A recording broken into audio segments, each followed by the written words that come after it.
Hi, hello friends and family. இது நம்ம channel pen queen. நேத்து நம்ம ஒரு வீடியோ பார்த்தோம் இல்லையா, பிரீத்திங் எக்ஸசைஸ் வந்து எவ்வளோ இம்பார்ட்டன்ட்னு சொல்லிட்டு நேத்துள்ள வீடியோல பார்த்துருப்போம். பிரீத்திங் எக்ஸசைஸோட பெஸ்ட் டெக்னிக் ஒன்று சொல்லித்தரேன்னு சொல்லியிருந்தேன் இல்லையா, அதை தான் இந்த வீடியோவில் வந்து நம்ம பார்க்க போகிறோம். வீடியோக்குள்ளே போகிறதுக்கு முன்னாடி என்னோட சேனலை சப்ஸ்கிரைப் பண்ணாதவங்க மறக்காமல் சேனலை சப்ஸ்கிரைப் பண்ணிடுங்க. இப்போ நம்ம வீடியோக்குள்ளே போகலாம். நான் சொன்னேன் இல்லையா, ஒரு பெஸ்ட் வந்து பிரீத்திங் எக்ஸசைஸ் டெக்னிக் இருக்குன்னு. அது வேற ஒன்றும் இல்லைங்க. அந்த டெக்னிக்கோட பேர் என்னன்னு பார்த்தீங்கன்னா 4-7-8 பிரீத்திங் எக்ஸசைஸ். என்னடா 3 நம்பர் சொல்றேன்னு யோசிக்கிறீங்களா? ஆமாங்க, நம்ம நேற்று பார்த்தோம் இல்லையா லங்ஸோட ஃபங்க்ஷன் என்னன்னு. காற்றை உள்ள இழுக்கிறது, காற்றை உள்ள ஹோல்டு பண்றது, அப்புறம் காற்றை வெளியே விடுறது. அதாவது இன்ஸ்பிரேஷன், ஹோல்டிங் அண்ட் எக்ஸ்பிரேஷன். லங்ஸோட ஃபங்க்ஷன் 3, நான் சொன்ன நம்பர் 3. இந்த 3 நம்பரை வச்சு தான் நம்ம வந்து இந்த பிரீத்திங் எக்ஸசைஸ் டெக்னிக் வந்து செய்ய போகிறோம். சரிங்களா? இது எப்படின்னா, நான் ஒரு 3 நம்பர் சொன்னேன்ல, அதில் ஃபர்ஸ்ட் நம்பர் வந்து 4. அந்த 4 வந்து என்னன்னா, காற்றை வந்து மூக்கு வழியா உள்ள இழுக்கணும். அதாவது சுவாசிக்கிறது, காற்றை உள்ள இழுக்கிறது வந்து 4 செகண்ட்ஸ் பண்ணணும். சரிங்களா? மூக்கு வழியா காற்றை உள்ள இழுங்க.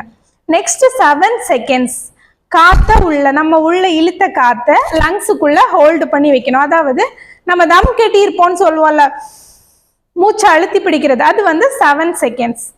Next 8 second. இந்த தேர்ட் ஸ்டெப்ல வந்து நம்ம உள்ள இழுத்த காற்று இருக்கு இல்லையா, அதை வாய் வழியா வெளியே விடணும். அப்பதான் லங்ஸ் வந்து ஃபுல்லா சுருங்கும். அதனாலதான் வாய் வழியா காற்றை வந்து வெளியே விட சொல்றேன். சரிங்களா? இந்த 3 ஸ்டெப்ஸ் தான் 4-7-8. இதை நான் இப்போ உங்களுக்கு செஞ்சு காட்டுறேன்.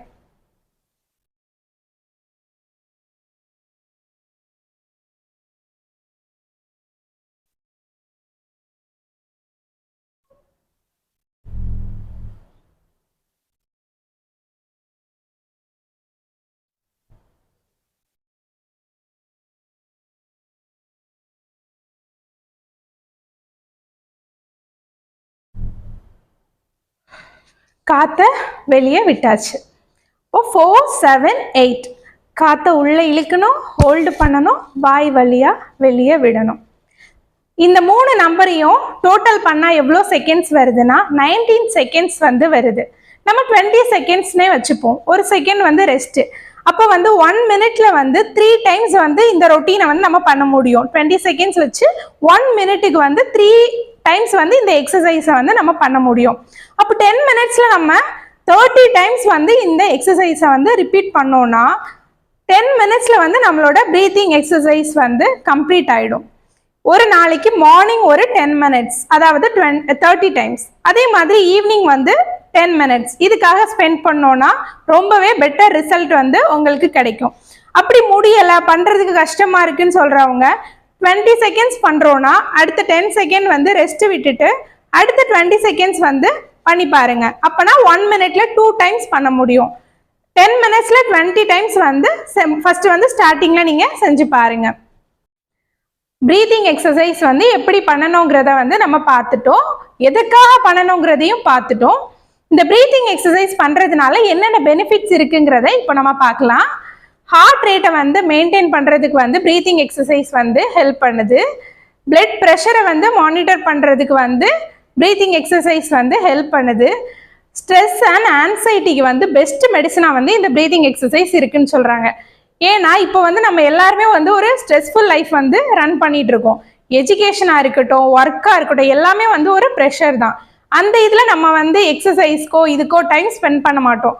இந்த பிரீத்திங் எக்ஸசைஸ்க்கு ஒரு 10 மினிட்ஸ் வந்து நம்ம ஸ்பெண்ட் பண்ணும்போது ஆட்டோமேட்டிக்காக நம்ம வந்து ஒரு நம்ம ஒரு அமைதியான சூழ்நிலையில் வந்து நம்ம இருக்கும்போது நம்மளோட மைண்ட் வந்து ஒரு ரிலாக்ஸாக ஃபீல் பண்ணும்.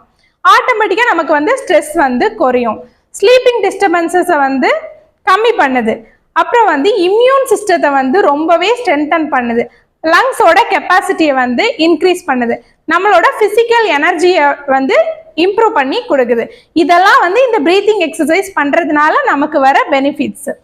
இப்போ நமக்கு வந்து இந்த பிரீத்திங் எக்ஸசைஸ் வந்து எதுக்காக பண்ணணும், இது பண்ணனா நமக்கு வந்து இம்ப்ரூவ்மெண்ட் இருக்கும்னு தெரிஞ்சு நம்ம வந்து பண்ணலாம். ஆனா கிட்ஸுக்கு வந்து நம்ம சொல்றது வந்து புரியாது. ஸோ நம்ம ஏதாச்சும் ஒரு விளையாட்டு மூலமாவோ இல்லாட்டி ஏதாச்சும் ஒரு ஆக்டிவிட்டிஸ் மூலமா மட்டும்தான் அவங்களுக்கு வந்து அதை வந்து புரிய வைக்க முடியும். ஸோ நான் வந்து நெக்ஸ்ட் வீடியோவில் வந்து கிட்ஸுக்கு எப்படி ப்ரீதிங் எக்ஸசைஸ் வந்து பண்ண வைக்கிறதுங்கிறத நெக்ஸ்ட் வீடியோவில் வந்து போஸ்ட் பண்ணுறேன். என்னோட வீடியோ உங்களுக்கு பிடிச்சிருந்துச்சுன்னா லைக் பண்ணுங்க, ஷேர் பண்ணுங்க, மறக்காம கமெண்ட் பண்ணுங்க. பாய்.